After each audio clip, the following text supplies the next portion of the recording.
بنو تمیمی شخص نے اپنے اسلام لانے کا یہ قصہ بیان کیا ہے کہ ایک مرتبہ مجھے ایک سفر کے دوران ایک بہت بڑے ریگستان میں رات گزارنا پڑی۔ اس خوفناک ریگستان میں میری اونٹنی میرے ساتھ تھی اور میں بالکل تنہا تھا۔ رات کا وقت تھا۔ میں نے اونٹنی کو ایک جگہ بٹھایا اور خود لیٹ گیا، اور سو جانے سے پہلے میں نے یہ پڑھا: اعوذ بعظیم ھذا الوادی، یعنی اس وادی کے بڑے جن کے ساتھ میں پناہ مانگتا ہوں۔ یہ پڑھ کر میں سو گیا۔ سونے کے بعد خواب میں نے دیکھا کہ ایک ہیوی ہیکل جوان جس کے ہاتھ میں ایک خنجر ہے وہ آیا، اور آتے ہی وہ خنجر اس نے میری اونٹنی کے حلق پر رکھ دیا۔ یہ دیکھتے ہی میں گھبرا کر جاگ اٹھا اور ارد گرد دیکھنے لگا، مگر کوئی چیز نظر نہ آئی۔ میں اسے یوں ہی وہم و خیال سمجھ کر پھر سو گیا۔ دوبارہ وہی جوان ہاتھ میں خنجر لیے نظر آیا۔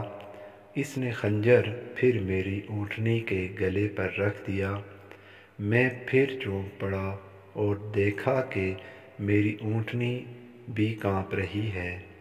میں پھر سو گیا اور تیسری مرتبہ بھی یہی قصہ دیکھا، اور اب تو میں ڈر کر اور گھبرا کر جاگ اٹھا۔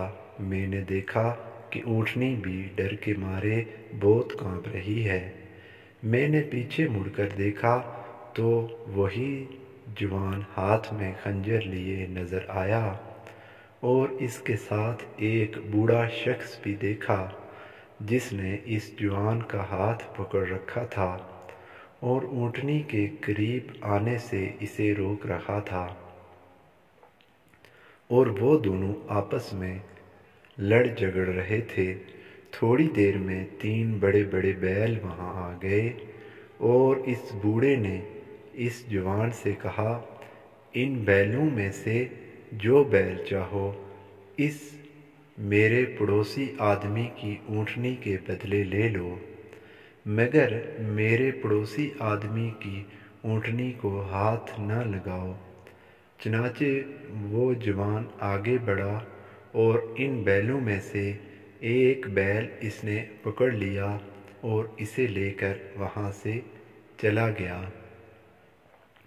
پھر وہ بوڑھا شخص مجھ سے مخاطب ہو کر کہنے لگا کہ دیکھو بھائی، اب تم لوگ اس قسم کی ڈراؤنی جگہوں میں کسی جن کے ساتھ پناہ نہ مانگا کرو، اس لیے کہ اب ان کا زور اور ان کا طلسم ٹوٹ چکا ہے۔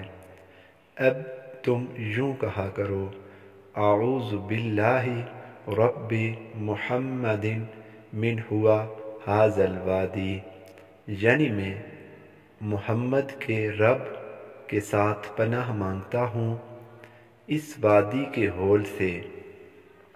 میں نے کہا: یہ محمد صلی اللہ علیہ وآلہ وسلم کون ہیں؟ اس نے بتایا کہ یہ بنی عرب ہیں۔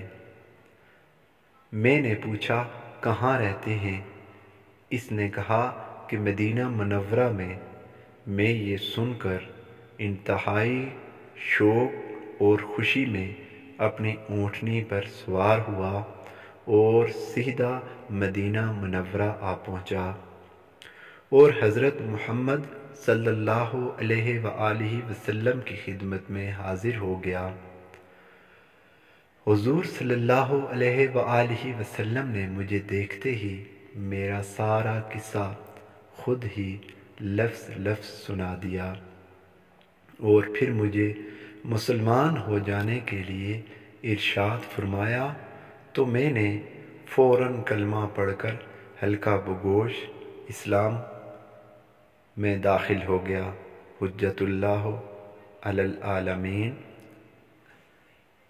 اس قصے سے ہمیں یہ سبق ملتا ہے کہ ہمارے نبی آخر الزماں حضرت محمد مصطفیٰ صلی اللہ علیہ وآلہ وسلم کی تشریف آوری سے ہر باطل کا زور و طلسم ٹوٹ گیا، اور یہ بھی معلوم ہوا کہ ہمارے محمد صلی اللہ علیہ وآلہ وسلم کی رسالت عالمگیر رسالت ہے، اور جن بھی حضور صلی اللہ علیہ وآلہ وسلم کے خادم ہیں، اور یہ بھی معلوم ہوا کہ ہمارے حضور صلی اللہ علیہ وآلہ وسلم سے کوئی بات پوشیدہ نہیں ہے۔